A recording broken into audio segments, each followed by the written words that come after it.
So the question for today is, how do we use social data to get closer to consumers? And luckily I've brought my backup notes. So let's get started. So we've been hearing the walled garden metaphor now for about a decade, with Chinese companies unknown to most people in the West taking over giants like Google, Amazon. And these companies are now massive in their own rights, and they're growing unbelievably fast. Right? So Ren no longer relevant. It's been usurped by Weibo and WeChat. But the trend is very clear. So before we know it, and in fact in less than about 10 years, the world's biggest market will be behind this great firewall. And either that or the entrenched dominance of the market leaders will make it irrelevant. So I don't really know if we understand the significance of this massive shift, but it's huge. So as you can see, the blue line there is US GDP. This is not purchase power parity, this is actual GDP. And in less than 10 years, China will be taking over. This is a massive shift.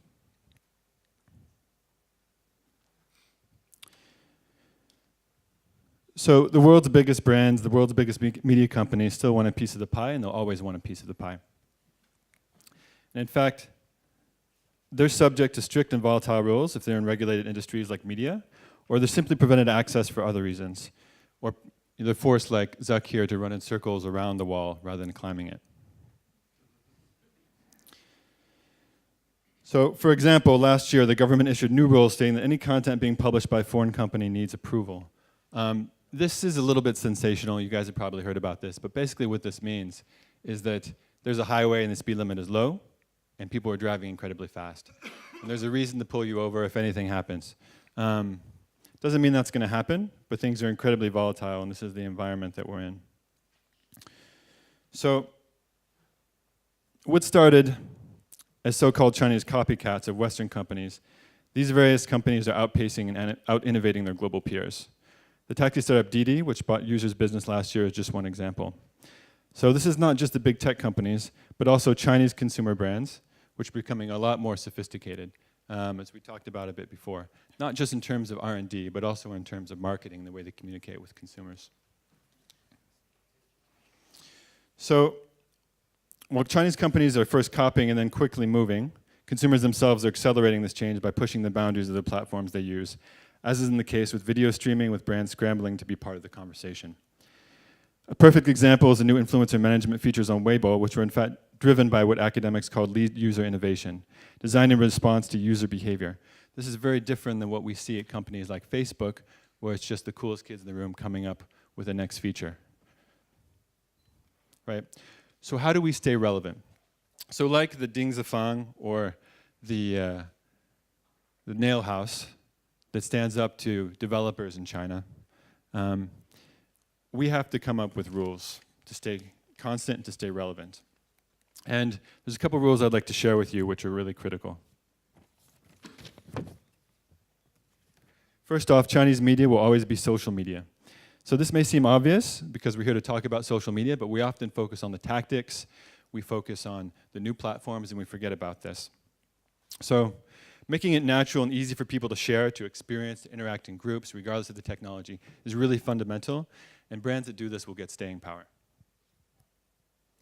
Secondly, if user-generated content is king, then influencers in China are God.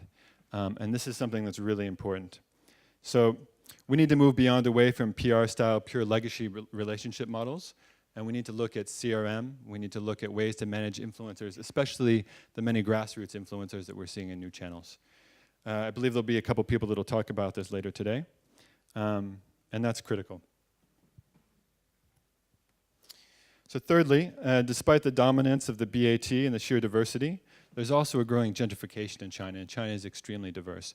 This map here is just showing 4 forums that if you're just paying attention to Weibo or WeChat, you're completely missing out on the local relevancy of these forums, which may be important in some areas, but not important in others.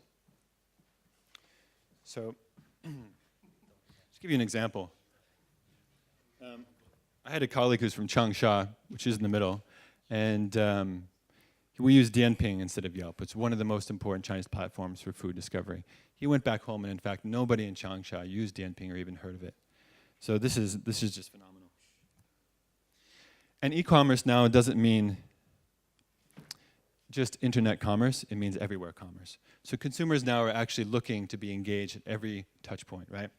So they're looking to be entertained, they're looking for a way to share their identity, they're looking for a way to share their prestige, wherever they are. And this example is a woman here who happens to be in a third-tier city. She hasn't adopted and bought into the smartphone revolution, but she's gone to traditional trade, and where you might think as a FMCG that her basket might be quite small or her shopping options are quite limited, she's actually using the Taobao store of the vendor and has everything at her disposal. She can buy whatever she wants. And this is even before the smartphone adoption has happened to her. So these are themes that are being absorbed at light speed, and they're delivered through technology and speeding up smartphone adoption. But on top of this, fast adoption of mobile is also due to an entire other set of forces. For example, that most people completely skipped online credit card and banking and going straight to mobile payments. So people being forced, because of the need to keep up with their society, to use mobile. And mobile and social has given the ability for people to do things functionally, like invest in a mutual fund like they could never do.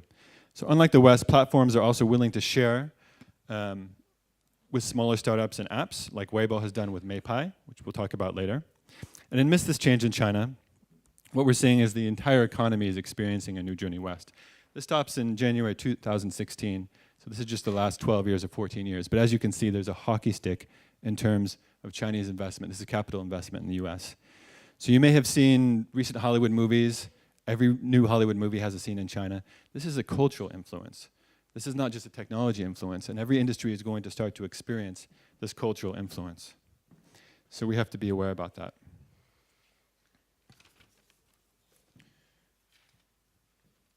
So this chart here shows that basically if brands don't integrate, they're going to be losing out only in China, but also in their own markets. So is the case with Apple losing massive share to Oppo and Vivo last year. I know these aren't premium brands, but you're looking at 25% down for Apple and over 120% for Oppo in over a year. So that's an incredible shift. So if brands don't integrate, they may lose out in their own markets. So today and tomorrow, you hear a lot about how this will play out in terms of new platforms, how to engage consumers using these new tools. But before engaging new consumers, before talking about communication, we need to understand them. And this is something that's so fundamental to traditional marketing, the practice of marketing, but it's something that we've forgotten. How do we understand consumers in a digital world? How do we keep up with them as fast as we're communicating with them? And of course, for global companies, this has to be part of a global view. So how do we do this? What's clear is that traditional research methods, like that you see on the screen, are not up to speed. So if we're going to do a focus group discussion project across China, 12 cities, maybe 3 or 4, 5 different provinces. We're looking at 6-month project. It could take 1 million renminbi, 2 million renminbi. This is way too slow. Same thing for the other options. Right? So how do we do this? There's a couple key takeaways here. First is we need digital intelligence, right? To understand consumers just as fastly as we communicate with them. We need real-time data. And everybody's heard a lot about big data, but more importantly, we need tools that take the real-time data into smart insights, to smart observations. And lastly, we need people that are paired with that technology that can turn these observations into insights. So people on the ground using technology that is actually keeping us up to speed. So this may seem easy, but in fact, it's not that intuitive. This is just an example of a piece of content that was done by a global social media intelligence company last year about the 2016 Olympics. And as you can see, China is literally not on the map. So that's not because this is a mistake, it's just because people are not ready for China, and they're so focused on the US and Europe right now that they've just forgotten about the opportunity. I don't think that's going to happen to anybody here in the room. So there are solutions available, but Western tools are not yet taking China seriously. The big picture is that China is changing at a digital speed, and the old research tools are simply not suited for a digital era. So how do we keep up? I've been very lucky today to have Christian Vissar, who's going to share with us a case study. And he has the responsibility for basically keeping Danone up to speed in a digital environment, which is very challenging, as we just discussed. But number two, keeping a globally consistent view. So thank you very much for coming today. Hi, everybody. Ni hao. So I used to spend some of time in Shanghai in a previous life. So I spent 6 years actually being head of consumer insight there for Danone for Asia. So the purpose of the presentation today is really to give you first a global perspective on how we use and how we leverage social listening at Danone across our divisions. And to illustrate this with some examples, I kind of apologize in advance because some of the slides you will see, they are blurred for confidential reasons, but I will help you to depict them by giving you some insights behind them. So as we said, you know, the social media intelligence is one of the key pillars of the Danone digital transformation that started 2 years ago under the leadership of Michael Hayden. Now it's Domitil Doat, so we have a CDO who is leading this transformation at Danone. And we have an ecosystem that is this following one. So here you see the 4 pillars, where the listen part is one of the key pillars of this transformation. So how we make sure we can really crawl the content that is available on the internet, not only our social accounts, but also all the earned parts. That is very important, especially in China. And we transform this into intelligence. And then the other pillars are around how we leverage better the digital to reach better the audience using, as an example, programmatic, so the data-driven marketing part. Engaging is a key aspect. So once you know about the insights, is how you develop a content that is appealing enough, that is engaging enough on the digital aspects. And of course, the sell part, that is already a very big part of our sales in China, the e-retail, especially on the baby nutrition part. So you see, this is really the ecosystem where we tap into, and the listening is one of these key ones. And as Benjamin said, so when we do social listening, you know, crawling the data is one of the aspects that is important, but it's how we want to structure this. That's why you see here, where we get the value at the end is making sure that the technology we will be using is compliant to our systems at Danone. And on the right-hand side, a very important part is that you have this intelligence behind, which is sometimes a challenge in China to find people to help you to interpret the data to make it useful for the business. And of course, all that part that is all the more relevant for China, the real-time thing. So it's every time changing, every time you need to update and react. So how you can really build with a system around the social listening.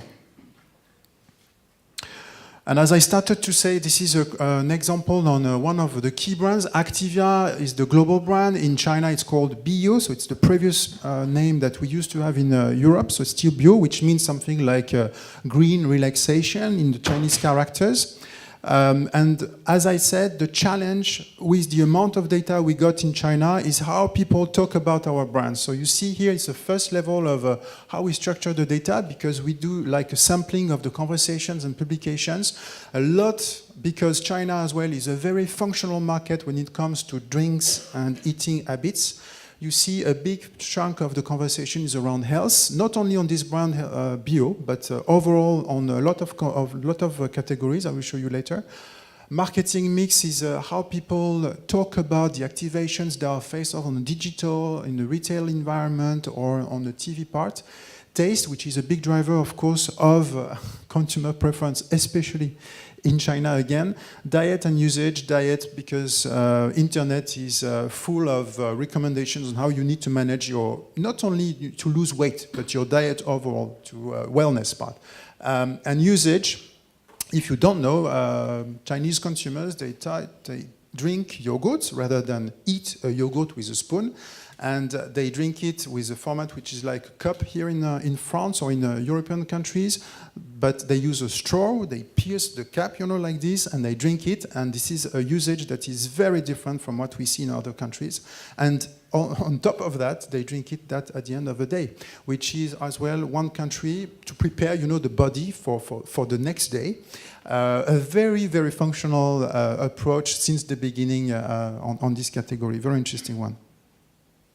And what we do is that we use, these wheels to structure the information, and we deliver some of the outputs. So what is interesting, with the online conversations is how you complete what we do as traditional research. So if you are familiar with this, usually we use questionnaires to people. Here it's that we get the content from the web, and we complete this approach, spontaneous reactions from people, spontaneous comments from people, natural comments from people, on top of what we can get from normal questions. This is what we call this brand health tracker. So it's a hybrid approach, because we believe that in the way that people express themselves spontaneously, there is something that is anticipating things, or because they are more innovative, they are probably closer to our products.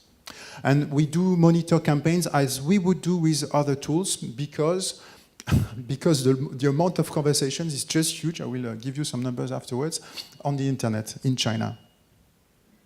So this is a real example on one of the brands that we have on the Chinese market. So basically, we have 4 divisions in China, one on the baby nutrition, one on the advanced medical nutrition with brands called Nutricia, the dairy division, which is also part of Mengniu Yashili, and our business in Guangzhou, which is this example here. It's about Maidong, which is like a functional water, functional drink to supplement, to restore your body. And here, to tell you that we measure, the visibility of the brand in terms of conversations on the net. We talk about, on a quarterly basis, more than 200,000 publications. To give you an example, it is 20 times bigger than Evian in France. We talk about, of course, competitors. It is bigger than Coke in terms of number of publications. It is bigger than Sprite. Sprite, surprisingly, is one of the main competitors for us, probably because it's transparent, it's a flavor that is close to ours. And on the bottom side, you see more the wheel of topics. And we look at people who are talking about us. And again, to give you an idea, because these numbers are kind of breathtaking, people who are talking about the brands, they have on average 20 to 30 million followers. When we look at them, as well, to give you a benchmark, we are happy when at Evian, we look at some of the influencers, they got 10,000 or 20,000 followers. So it's just another dimension for looking at this data. And again, the challenge of structuring the data is all the more relevant because there is a big amount of this. So this is the wheel of topics here on Maison as well. The green part is showing you how much the conversation is focused on the functional benefit. As I said, this is something we can really monitor on the brand, and we quarterly measure that. And actually, we also measure the sentiment around it. So whether they talk in a positive way of Maidong overall, in supplementation, restoration. Another thing that is very interesting on the internet and what we capture is by doing some semantic analysis, is the words that people are using. Because these words are consumer words. You can, of course, complete that in terms of research to better understand what is behind these words, but we use them not only in China, in other countries, to be as well closer to consumers in the way they really feel and are talking about our products. Then, we talk about brands, but what we are doing, and currently this is something I'm showing to you, where we want to involve China, because China plays a big role in what we call, the topics that matter for us as Danone. It is about, everything that can influence drinking, eating habits in a healthy manner, because it's part of our vision at Danone. So here you see this is kind of a rewind of 2015 year in terms of big evolutions. Of course, this is a selection of, the topics, the events that explain the kind of peak that you have in some of the topics. The topics are not mentioned, but we talk about, or let's say, we listen everything that is related to naturality, to sustainability, to kids, to food and eating habits, to what we call living longer better. And it can happen, you know, with the first one. If you see Food Revolution Day, this is something that was created by Jamie Oliver, the famous cook, the British one. He developed a program to fight kids' obesity. It started in the UK. It spread across the internet, not only in the UK, but in Anglo-Saxon countries. In LATAM, it is very much present. That's why there is such a big echo on the internet. Or it can be about water scarcity, and where Nestle has been involved. And this is a big issue that started in California, but that is a sustainable issue that we see emerging in other countries, until, you know, we go to, at the top right, this BBG, which is the Bikini Body Guide diet that was launched, end of 2015, and that also has a big echo in terms of, you know, influencing diets, especially among women targets on the internet. And we really look at this and intend to have this is across Spanish, French, English-speaking web. We look at this to have really learnings and, you know, to flag things that might be relevant for us to found an opinion or to develop position papers. And we go even at understanding and developing an inspiring content for our communities at Danone. So here, this is an example where we look into what we call clean eating, eat clean. Today, you know, if you go on Instagram, the hashtag clean eating, eat clean, it's more than 70 million publications. It's a big trend that we see. Again, I think it's very relevant with China. It's about, you know, being mindful about what you eat from the way it has been produced until you have it on your plate and you eat it. And again, I think it's in terms of philosophy with how Chinese consumers consider food and drinks, this is very relevant. And we look at the very specific content that is around, you know, being able to have like more like real food, to prepare by yourself, to not neglect this pleasure of eating, pleasure of drinking. And we believe that is kind of a lasting trend. So that's why we produce that internally with our partners of Linkfluence by detecting the trends. And we develop only a digital content that is fed with what is available online. So only based on what people say on publications coming from the earned media part. So I think that completes actually the presentation. So you can reach me out at christian.vesser at Danone, christian.vesser@danone.com, .com, yes, and of course at Linkfluence. And thanks for your attention. 谢谢.